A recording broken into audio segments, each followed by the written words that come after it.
This is where the crowd lost their minds. He looked like he didn't belong in a cage until he made a skyscraper collapse. The tallest fighter in the UFC just met the shortest nightmare of his career.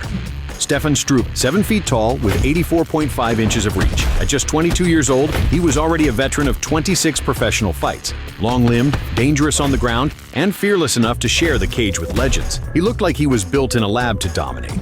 His opponents had to look up, literally and figuratively. And when he spoke in interviews, the mic had to reach for the sky. But that night, across from him, stood Roy Nelson, a short, stocky guy with a mullet and a gut, 12 inches shorter. To most, it looked like a mismatch, a backyard brawler thrown to the wolves. Nobody believed a man built like Roy could solve the puzzle of a 7-foot prodigy. He was supposed to be target practice, but under that round frame hid a granite chin, a nuclear overhand right, and black belt jiu-jitsu skills that could strangle you before you blinked. Roy wasn't built for beauty. He was built for chaos. He could take your best shot, laugh in your face, and fire back with something you'd never forget. But no one really knew how Roy Nelson planned to topple a man a full foot taller. The size gap was absurd. 12 inches of height, endless reach, and a serious edge on the ground. Struve had every physical advantage in the book. On paper, Nelson was outmatched.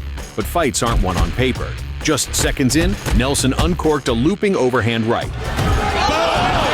A wrecking ball disguised as a punch. It crashed into Struve's jaw like a demolition charge. The giant hit the canvas in a heap. He tried to rise, but his body said no. The referee stepped in mercifully, and in that moment, all the talk of reach, youth, and technique disappeared.